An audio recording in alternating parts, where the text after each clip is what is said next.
welcome back to Let's Talk Physical Media. My name is John. Faith will be with me in a little while to do the this or that or the Q&A portion of the show, but we like to start the show off every single week like we do with the news. And this week, it's actually a pretty slow week for news yet again. I'm guessing, after December, it's a bit of a hangover. January looks like it's going to be a bit of a slow month. And the only announcements we actually got were for December. And that was on December 12th, The Creator will be coming to 4K. That was Gareth Edwards' film that starred John David Washington that came out earlier this year. Unfortunately, it was a box office bomb. Not an atrocious one because it only cost $80 million to make. But it still had a hard time even recouping that at the box office. Unfortunately, original sci-fi movies just don't do well, just like comedies at the box office anymore. And of course, that absolutely kills me because my favorite genre of film is sci-fi. And I actually didn't get to see this one in theaters. I don't remember why, but it was out of theaters pretty damn fast. And I couldn't go opening weekend, and by the second weekend, it was like relegated to like the backroom theaters at my local theaters where, it's going to be played on a pretty shitty projector. So I was like, all right, you know what? I'll wait till it comes to 4K. And luckily for us, it looks like they kind of rushed it out to try and get it out before Christmas, and it's coming out on December 12th, and I'm really looking forward to that because, like I said, big fan of sci-fi films. I heard this one's really good. John David Washington, for me, he's been kind of hit or miss. I really liked him in BlacKkKlansman and Malcolm and Marie, but I really don't like his performance at all in Tenet. I just feel like it's very bland, shows no emotion, which might have been the point. We live in a twilight world.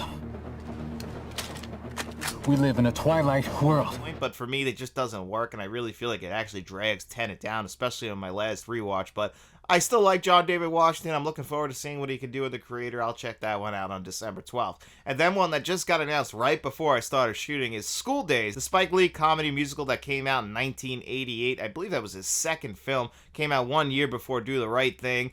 This one kind of gets lost to the test of time, unfortunately. But you know what? I'm not the biggest fan of it, mainly because I'm not a big fan of musicals, but I do love the message and themes of School Daze, and I haven't revisited it in a few years. Spike Lee is actually one of my favorite directors of all time. So I'm looking forward to this 4K. I'm definitely going to grab it because I would love to increase my Spike Lee 4K collection. Spike Lee is one of those directors that we've gotten some random movies on 4K, and then we've gotten obviously the big hits like Do the Right Thing and Malcolm X, but we still are missing some of his classics like The 25th Hour, Inside Man, Clockers, which I'm sure will never get a 4K Blu-ray release because I don't know how many people remember that one, Crooklyn, like all these movies still haven't come to 4K and really aren't even very popular Blu-rays, and obviously The Five Bloods is probably never going to get a physical release because it's locked behind the Netflix wall. BlacKkKlansman, one of them that we've been lucky enough to get on 4K Blu-ray, so it's really cool to see them finally going into the back catalog, grabbing School Daze on 4K Blu-ray. And it's being done by Sony, so it should be a really beautiful looking 4K Blu-ray as well. But those were really the only two announcements we got this week. There was nothing else. It was really a very slow week. So unfortunately, that's really all we got as far as news. But there are a ton of sales going on this month. Just sales that are killing my wallet. We had all the Christmas 4Ks on sale. They might still be on sale right now, but I was able to grab Elf from Walmart for $10. That's just an absolute steal. They were down to about $13 on Amazon. All of the Christmas 4Ks that came out from Warner Brothers last year. It took a little longer to go on sale than I was anticipating, but they did go on sale. Most companies like Best Buy, Amazon are running their Black Friday deals right now, like Battlestar Galactica, Enter the Dragon, which would be an absolute steal at $10. Two Guns is on sale for $10 as well, which I'm probably going to grab. I'm a little bit curious. I haven't checked that one out yet, but it's weird that that one's already mixed in on the sales because that one just came out pretty recently. I didn't expect that to go on sale down to $10. I thought that would be like $15.99, $16.99, not going under $15. So I'm a little worried. Is that a good 4K Blu-ray? I might just have to grab it just to check it out myself and give a review for you guys because I'm not sure why that one is so cheap. I mean, it's not the greatest film in the world. It was an entertaining, fun trip to the movie theaters, but I haven't seen it since. Denzel Washington, Mark Wahlberg, they had pretty good chemistry, but don't remember loving that movie. But man, we got so many great sales this weekend. Of course, it's November. We got the Barnes & Noble Criterion sale going on. And I wanted to give you guys, for this sale, the top 5 Criterion movies I think you should grab in this sale. And we're going to count those down right now. So starting at number 5, I got Malcolm X. This came out last November. It's still one of the greatest 4K Blu-rays Criterion has ever put out. It's got all the bells and whistles, the special packaging, and everything. I mean, this thing has everything you could ever want in a 4K Blu-ray. I have almost no flaws with this movie in general as far as the film goes, and then as far as this 4K transfer goes, one of the best that Criterion has ever done. You guys just heard me praising Spike Lee. Spike Lee, one of my favorite directors of all time. This is his magnum opus. This is the best film he ever put out. and he originally wasn't even supposed to direct it, and that's just unbelievable to me. He got one of the best performances out of Denzel Washington, who got ripped off for the Academy Award because there's no reason why he shouldn't have won this year for Malcolm X. One of the greatest performances in film history. And then at number 2, I got a film that actually came out last November on the same exact day as Malcolm X, if you can believe that, in very nice packaging as well, and that was WALL-E on 4K Blu-ray. This is the only time that Disney and Criterion have teamed up. I really thought that we were going to get more of that, but it's been a year now, and we haven't gotten any more announcements, so I guess this was just a one-time thing. I'm glad that we got WALL-E on 4K, but it had me fantasizing about a lot of other movies I would have liked on 4K, like Cinderella, which got a brand new transfer this year as well. Same thing with Snow White and the Seven Dwarfs, so those will probably never come to Criterion Collection, but it would be really cool if they teamed up just one more time, gave us another one of their classic films on 4K Blu-ray. I think, Anastasia, I feel like that would be a great one for 4K Blu-ray from them. Maybe the original Jungle Book, like these movies that are really popular, but I guess aren't as popular that Disney feels like they need to put out the scans themselves.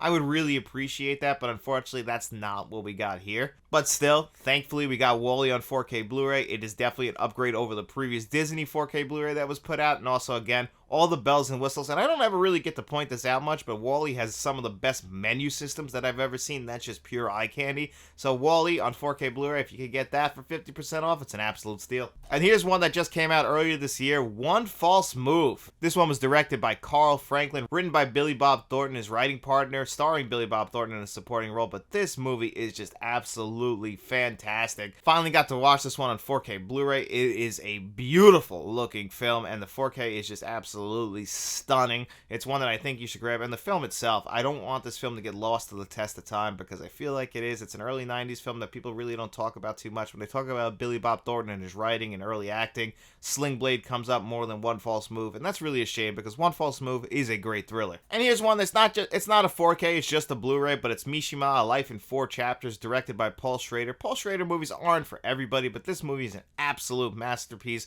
Perfect packaging, by the way, but it's a movie I think you should see. I'm a huge Philip Glass fan and all of his scores, and the score for this movie is done by him, and I think it just matches the tone of this movie so well.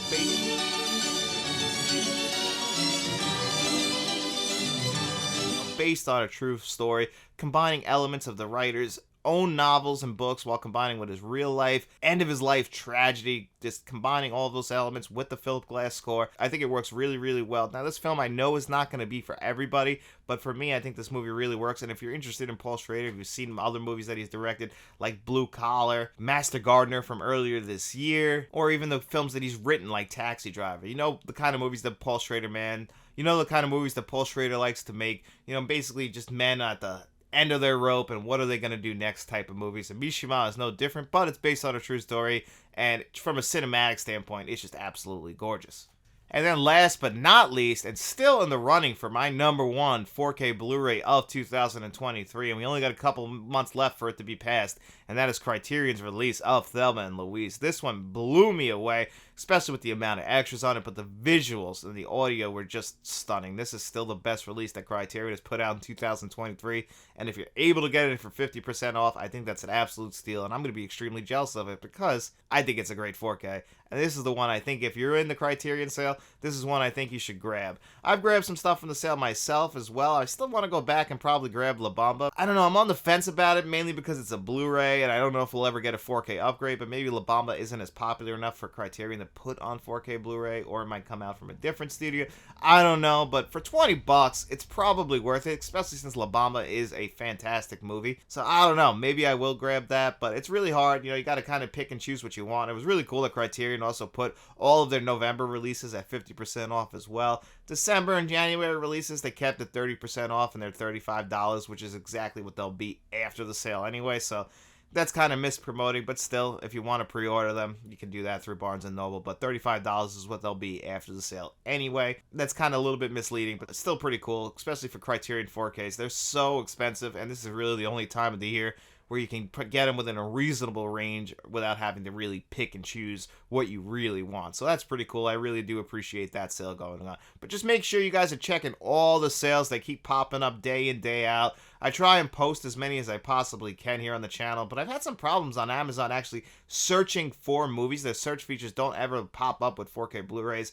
I saw that Serial at Midnight actually said that he was having the same problem, so I know it's not just me, but very, very strange issue that still hasn't been fixed in about 5 days, so hopefully they get on top of that. Their search features are just not working.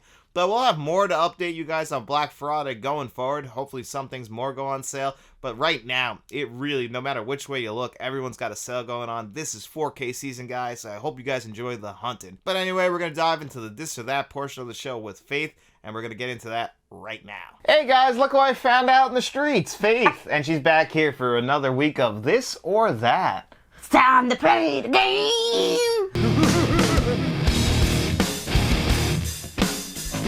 That's Faith trying to do Motorhead's Triple H's old theme song. Time to play the game. Yeah. Okay, let's play. Alright, what's the game? This is going to be video game Oh. edition. I'm not a big video game, so I'm not giving you my thing, because I don't know nothing about it. Ah, well, so you're going to ask me questions, and you don't want to be involved in it? Oops. Yes. Well, if I know some of them, then I'll answer. But, like, most of them I don't. Okay, I'm prepared. Or haven't played. So, Halo. Ooh. Or Call of Duty. Oh, for me, that's easy. Halo. Halo? I love Halo. Yeah, I have why? a connection to that franchise. That's the game that got me in the Xbox. Like before that, I was a Sony guy, PlayStation 1 and 2. And then that came out, got an Xbox, had to have Halo. And then Halo 2 became one of my favorite games ever. I stayed home from school from Halo 3. Like, forget it. Like, my aunt died. And I used that as an excuse to play Halo 3. I mean, it's terrible. No, it is. Awful person. I feel... I feel horrible about it, but you know who should feel even worse? Matt, because it was his grandmother, and he was upset to go to the funeral. He was like, I remember being on the live chat playing Halo 3 with him, and his dad like screaming, "Matt, we gotta leave soon!" And he's like, "Dad, I'm in the middle of a game," and he's like, "It's your grandmother's funeral." And I like made up some sort of excuse to not go to the funeral myself, so it was a big. Did you go? No. On Phyllis? Yeah. You didn't go to her funeral? No. You are a piece of crap. I was getting good at Halo, though. Did anybody say, why didn't Johnny go? I said I didn't want to go. That was your reasoning? I just don't want to go? I don't like those things. They're sad. Yeah. Your mom didn't make you go? No. Nope, I didn't go. Wow. I have, if you've ever noticed, I've never really gone to any wakes or funerals. Wow. I don't really go to them. All right. They're not a place I like. And I know nobody likes to be at them, but they make No. me, I feel just horrible there. And But you gotta say, like, you're sorry to the fan, like, you know. Yeah, I usually shoot them a text or like... Not a phone call, a text. All right, you're ridiculous. Awful person. I just don't know what 0 stars. Well, I'll my tell God. you what, to be fair, I when someone dies around me, I'm not really too big into people seeing me or talking to me either, like for a while. So I feel like most people have that feeling too. I don't know. I'm not good with death. And Yeah. you made this whole Call of Duty Halo thing turn into a morbid conversation. I mean, jeez. All right, Street Fighter or Mortal Kombat. Oh, I was always a Mortal Kombat guy. Yeah, I like Mortal Kombat. Me- I've never played Street Fighter. Street Fighter I played, so the funny thing was, I started playing these because my mom, we would go to the laundromat to wash our clothes, and they had a Street Fighter 2 machine and I think Mortal Kombat 2 machine, I can't remember, but they had them next to each other, and I had so much more fun with Mortal Kombat just because of the fatalities.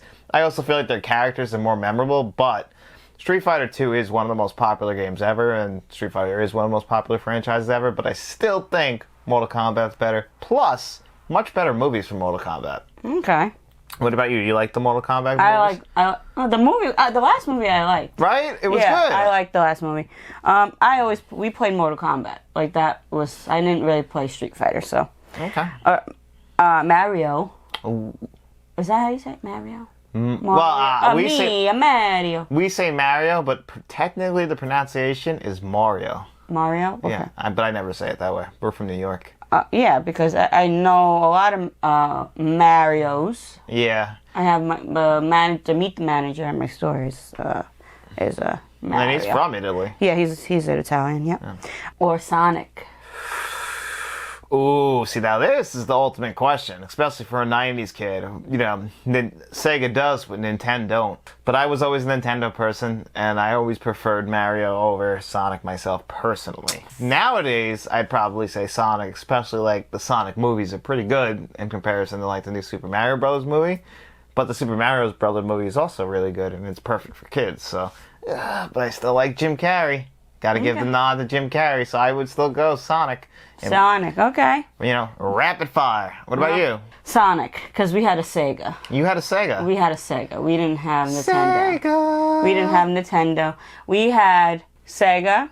Then we had PlayStation. We never had we didn't have. I didn't have Xbox until later. Okay. We were PlayStation. PlayStation through and But through. I played those like little kid games. Yeah, you were never a gamer. I was yeah. trying to teach Faith how to play Halo years ago. She could not comprehend how to do the basic controls of walking around, like left and right stick. Like, it was a joke. I mean, I just couldn't understand why you couldn't nail down walking. Like, you know, the fundamentals of any game. Now, Faith does game now. She won't tell you, but she plays video games all day long. No, I don't. Yes, she does. She plays Monopoly on her phone. Monopoly Go. Monopoly Go, yeah. All day long. That's a little different. I'm just pressing a button, hoping it lands on something. But you're talking to me about it like it's like life or death, and I don't realize that you're talking about Monopoly Go. But I'm not the only one, because Danielle does it too. I get that, but still, I'm a little confused All right. by the whole situation.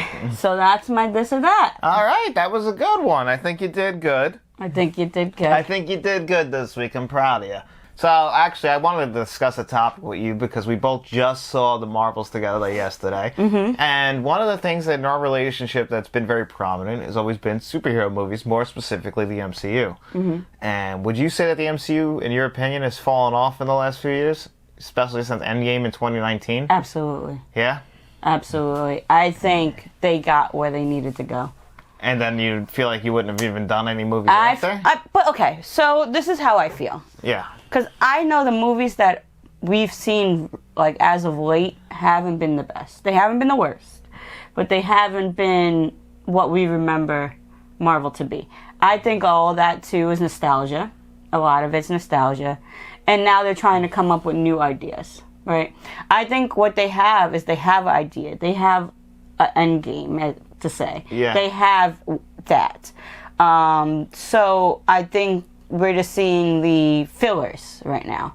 And I think next segment, I think we're going to get the real action-packed movies. But I think each of these movies that we're seeing now have little pieces, kind of like all the other Marvel movies did previously. They gave us a little piece. Gotcha. Of this puzzle. So if you watch all the Marvel movies collectively, it all ties into the last two movies. It does. I agree, but the problem is ever since the Endgame storyline ended, and now we're trying to build up new characters, and we're in the multiverse, and then I really feel like... I think them killing off so many characters at once kind of played a big deal. Well, it felt like a real finale. Like, honestly, it was the end of 20-something movies since 2008. You know, it was an 11-year journey to get there. And now, you know, it's like kind of like, okay, now we have to do it again. But this is just not as interesting. We already told our best story, and now we're kind of like playing around with multiverses. And then, you know what? It was a film event. And then Disney Plus came along, and then they wanted to sell Disney Plus, and now we have a ton of MCU shows. So do you think it's the Disney Plus that ruined I think that watered it down. Like, it became, because these used to feel like special. I said to you yesterday when we went and saw the Marvels, I'm like, do you remember like how big it used to feel going to see a Marvel movie? The movie theater was packed.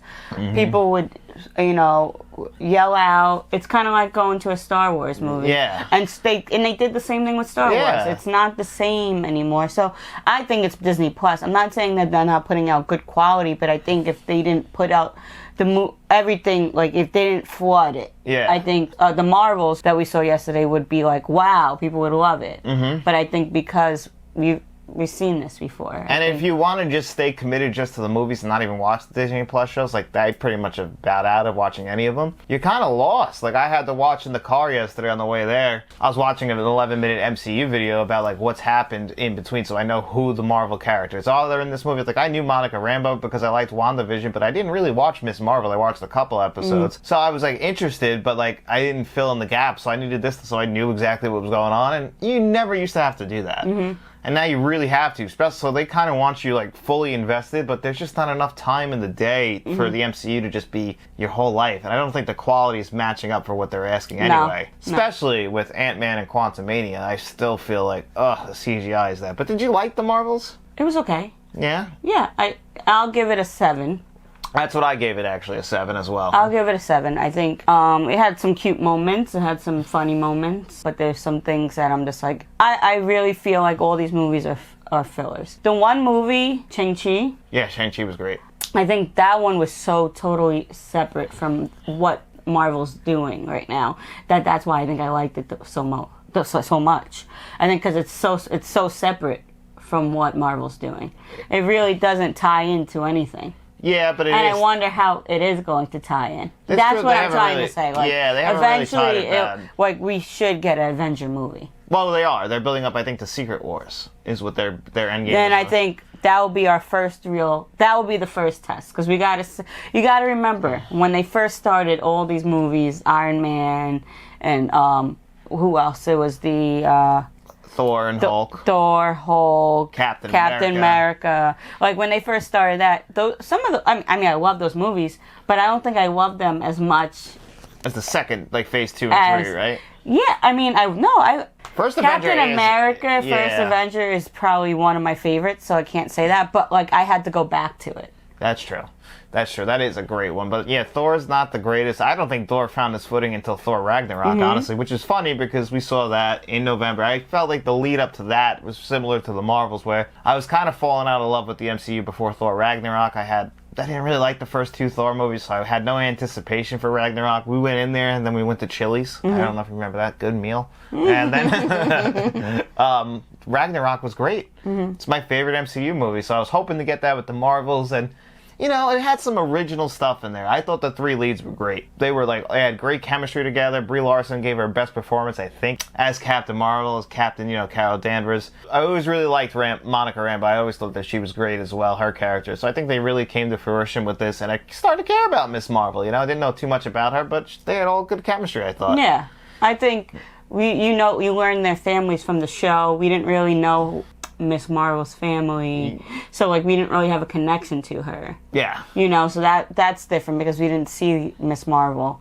But I enjoyed it. It wasn't bad. I'm not as excited to see Marvel movies now than I was. It's a shame. Let's just put it that way. I'm not really excited. Like you said, oh, we're going to see Miss Marvel. Oh, I really don't care about it, but I guess we got to see it. Yeah.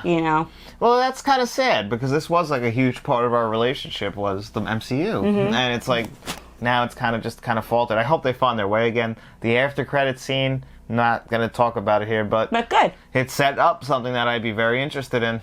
And I think that's where they're going. Okay. So I think all these movies that we're seeing, they're setting something up. We didn't need a Black Widow movie. No, that was too late. They should have did that like in the second phase, actually, right around Iron Man 2. We didn't need that. So I didn't get it.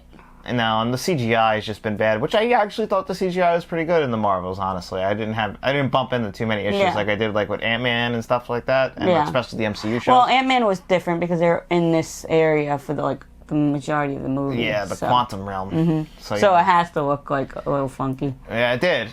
Just not the good way. But, All right. So let's do some of the Q&A portion of the show. All right, so we got 4 questions. All of them are from Kevin Kruger, who is the director here on the channel. And Kevin's first question is, how would you rank the following streaming services? Disney Plus, Peacock or the Cock, Max, Netflix, Amazon Prime, Paramount Plus, Hulu, Apple TV Plus, or Stars? I still think number 1 is Max, personally. What about you? Ooh, Max is good. Max is good. Damn good. Max is good. I also... Did he put Netflix? Of course. I also like Netflix. So that would be my 1 too also, but what would you go first at number 1? The Max or the Netflix? Netflix is pissing me off with their constant price increases. Not that Max is any better, but I feel like Max still has more content comparison to... Max... I mean, I like Love is Blind and stuff like that. That's true. You watch those garbage shows. I'm going to go with Netflix, then Max. All right, so we're at the same 1 too, but just reversed. And then at number 3, I have to personally put Peacock just because of the WWE Network on there, and also Unsolved Mysteries. But it doesn't have the best interface, but for the WWE Network I like alone, Peacock too. So yeah, you got some stuff on there. And sometimes they put out some good movies, and anything that's Universal, it usually comes on that service like within 45 days of theaters, so yeah, that's pretty cool. But Exorcist Believer also, And then I honestly, it might not sound like the best choice, but probably Amazon Prime at number 4. No. Not for me. Well, would you Hulu. put Hulu? I put Hulu at 5. No, I like Hulu. They have some good shows on there. They have some movies sometimes. And they have, like, shows that are on, like, FX and stuff. So I like, like, American Horror Story. So those, Always Sunny in Philadelphia. So I'm going to go Fargo. Yeah, so. Yeah, I agree. That's a good one. So, yeah, I would have that. That's still a 5 behind. What would you have at 5 then if you wouldn't have Amazon? Would you put the Amazon Prime at 5 then? Yeah. All right, that's fair. That's fair. You like Stars, though. I don't know where you put Stars is great when they have their shows on. Okay. So, like, there's four shows that I watch. I watch the 3 shows from the Powerverse. Okay. And I have to think of it. It's one of those shows, but I haven't seen it in like 2 years because they haven't put it out. Okay. So. All right. Well, layup. But but I like the Powerverse. I think those are really entertaining. Okay. Everybody talks about that.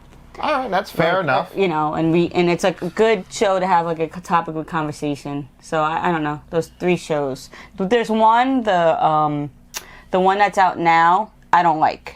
It's like, it's a place in Chicago where everything else is like New York based. So I don't know. But I do like Stars. Okay, yeah, Stars would be towards the bottom, and honestly, as much as and Disney Plus would be towards the bottom for me, especially since we canceled it. I don't like how they keep raising their prices. They started out as this, we all knew it, but they started out at $7.99. 2 price increases this year. It's just a little bit ridiculous, especially if the content, like we were talking about with the MCU and Star Wars, being watered down and feeling less than the films. Yes, you get access to all of Disney's back catalog, but I'm a physical media collector, so that doesn't really interest me too much, but everything original on there has been kind of a disappointment. They do have a really good, like, browser system interface and streaming in high quality with Dolby Vision and Dolby Atmos, so I do like Disney Plus to a certain point. It's just that I don't like their business practices at the moment, so I had to give that the old boot. Apple TV Plus, on the other hand, just doesn't have enough content that really interests me. I have it in a bundle, so that's the only reason I even have it. If I didn't have Apple Music and I needed more cloud storage, they just kind of threw it in there. And, for a little bit of a freebie, it ain't too bad. Yeah. But I don't know if you have any interest in that. I gotta watch the morning show. There's been a couple good movies on there, but that's been really it. Yeah, I don't watch Apple TV, really. All right. Well, that was a good question, Kevin. Thank you so much, buddy. And he said, how would you rank the following movie characters based on how much you would like to hang out with them? All right. You got Derek Zoolander, Austin Powers, Deadpool, Buddy the Elf, Lloyd Christmas, Ace Ventura, Billy Madison, Tommy Callahan, Ferris Bueller, or Garth Alger. Okay. So, a lot of these people are assholes. I was thinking the same thing. Like, as much as I love Lloyd Christmas and Ace Ventura, watching them in movies, I have exorcised the demons. This house is clear. I would be never want them. No, they're horrible. No. I agree. Buddy the Elf. Like, imagine hanging out with that guy. It's like hanging out with a child. Yeah, he only wants to eat syrup and candy. I'm on board with that. Yeah, I'm not but gonna lie. he's just calling you nonstop. Buddy the Elf, what's your favorite color? Yeah, no. So, and then Austin Powers. Yeah, but that British accent. He's going to be a horn dog out there the whole day. All right, so... Derek Zoolander, too, could be a bit of a dick. Oh, my God. Oh, Ferris Bueller, asshole, again. Ferris Bueller is an asshole. I would hate to be his friend. They're all, I think, everybody on this... There's 2 guys I really want to... Billy Madison. Billy Madison seems fun. Like, he would be a good to time. Part. Yeah, he'd be a good guy. He just wants to hang out. So he's my number 1. Yeah, but you're number 1. My number 1 is actually it might surprise you, but it's going to be Tommy Callahan. That's Tommy from Tommy's Boy. Get a little wind here. No, you need to drop a couple hundred pounds, Blimp. Rascals. Oh, yeah. Chris Farley, he's yes, he's an idiot. He's a dumb person. It takes plenty of people 7 years to finish college. Yeah, they're called doctors. Yeah. But, come on. He is hysterical. He's got a great heart in him. You would have a good time with him. You know he means well. Yeah. Yeah, he's going to get you in a little bit of trouble. He's going to do something stupid, but he's a good guy. Deep down, he's a good guy. So I'm going to go with Tommy Callahan, me personally, at number 1. And then number 2, I'm putting Deadpool. Yeah. Because he's got to be a good time, too. Yeah. He's got a dark sense of humor. He's a little bit He's fucked funny. up. Yeah. Yeah, but he's funny. Yeah, so that would be my number 2. What about you? Any of these Yeah, I guys? would say the same thing.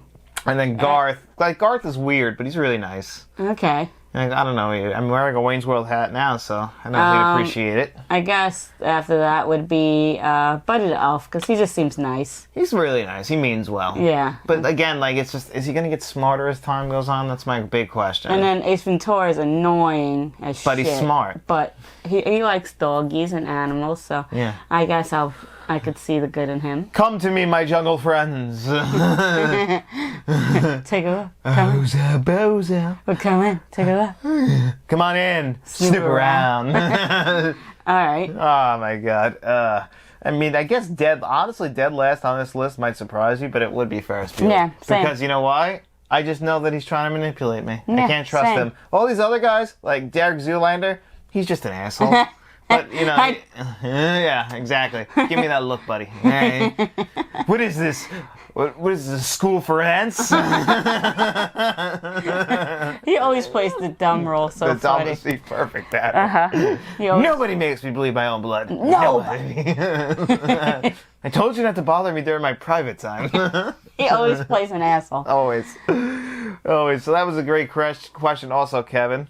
And he said, how would you rank the following TV shows? The Haunting of Hill House, Breaking Bad, Stranger Things, The Wire, Parks and Rec, The Office, Ozark, That 70s Show, and Game of Thrones. Ooh, that's a hard one for me. My 1, 2 are easy. I like, okay, so We probably have the same one. The too. Wire, number 1 Me for too. me. The Wire is number 1 And also. it's only number 1 because of the rewatchability of that show. Yes. Breaking Bad is hard to rewatch, but it does. Because you know the outcome. But that arc, man, and that climb, it's a good See, climb. I think The Wire has different stories in each season, so it's not like an outcome for it all. Gotcha. You get what I mean? Yeah, The Wire does Like wrap things sometimes up in a bow at the end. they of the wrap it every season. It's like kind of wrapped Yeah. up. Like okay, this one's in jail, this one's doing this. Yeah. So it's always kind of season. wrapped And we spend up. like the first episode or 2 on the next season like building up new characters Yeah. while revisiting our Yes. old characters. So that's what makes The Wire so unique, is because it's a totally different story, but yet same universe. Gotcha. You know. I agree. So Then I would go with number 3 is hard. Parks and Rec, because I really love that show. I think Parks and Rec is so underrated, I agree. and I can watch it any I time of the mean, day. bold statement here. I think Parks and Rec is actually better than The Office. Yeah, I know don't most people really, won't I'm not agree with big that, but Office person. I like The Office a lot, but I think Parks and Rec, I feel like the characters are nicer, more genuine Like people. that is last on my list. What? The Office. Is that even on? Oh, wow. Yeah, The Office. The Office wouldn't be... No, it actually probably would be last on this list, actually. Yeah. Because after that, I'd put Stranger Things. Stranger Things 3 is still one of my favorite pieces of TV in history, but even the first 2 seasons, I love every season. I would actually... Over Game of Thrones. Game of Thrones would have been number 1 on this list. Just the final season. That final season, but you got to stick the landing somewhat. But And they swung, baby, and they Stranger missed. Things did not complete their show yet. They have not. So That that is to correct. me, I have And to we got to put- start getting worried about that too, because they're almost 33 now. Well, they're coming back in 25. they Yeah, said. I know, but I mean, when was the first season? Like 2014? Like they're almost 30 now. I think they're gonna probably go into the future. Got to do something. Yeah, right? I think they're 'Cause- gonna be adults the next season around. or at least like in college or something. Because I mean, my God, I think that's what they're gonna do. they're not kids anymore. It's crazy. Then I would go with the 70s Show, because I really love that show. Yeah, looking at this, I would put The Haunting of Hill House before that. Oh wait, yeah, I didn't see the Haunted. Yes, and then the 70s. Then Show. that 70s show, yep.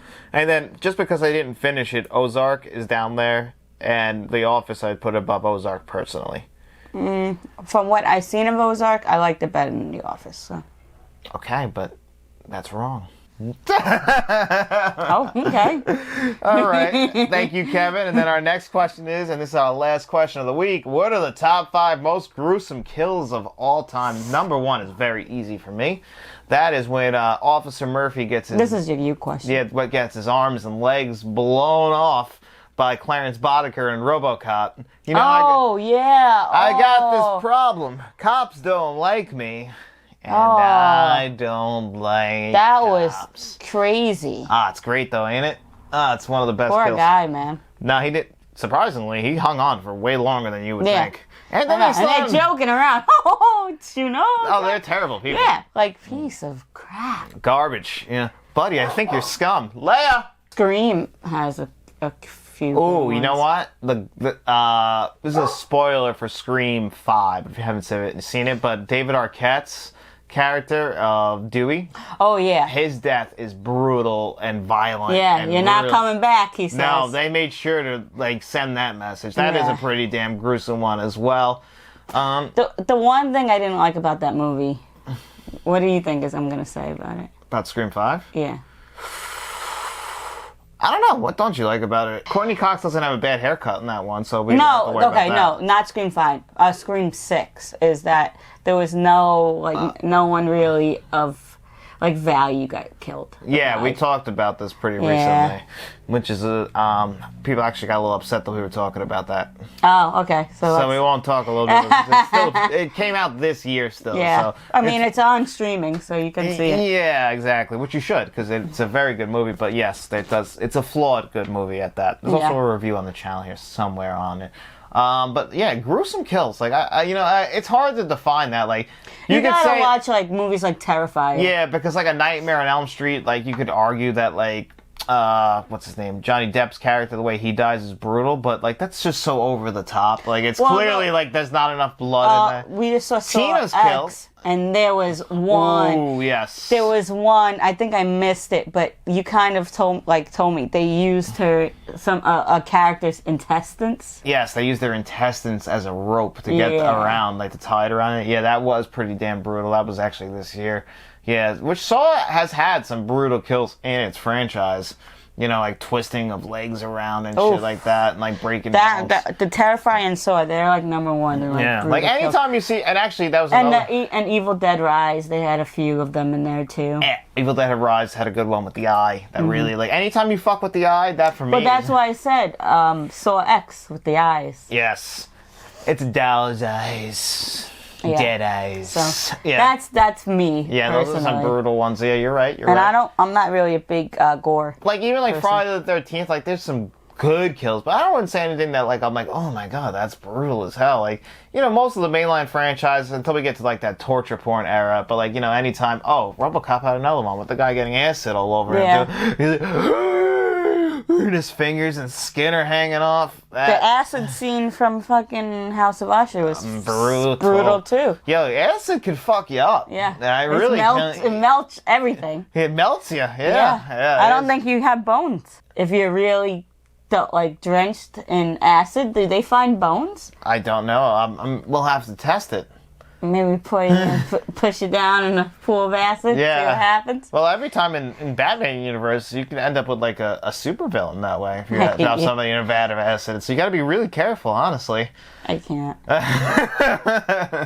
But anyway, guys, that's going to do it here for another week of Let's Talk Physical Media. Faith will not be here next week because this is my busy week of work. I have to work 9 out of the next 10 days, unfortunately. So I'm going to squeeze in next week's show sometime, filming when I get some free time a little bit. But don't worry, we will have the show. So Faith will be back in about 2 weeks. But anyway, guys, if you like this show, don't forget to hit that like button, hit that subscribe button. Thank you to our director, Kevin Kruger, and our 2 producers, Jason Martin and Frank Rodriguez. You can join the ranks as well. Just click the link in the description below or hit that join button. We really appreciate anyone that signs up. Yes, we do. We really, really do. And don't forget, we have a giveaway at the end of this month. You can thank Faith for that. That was her idea. We will be giving away a 4K copy of Mean Streets to one of our channel members.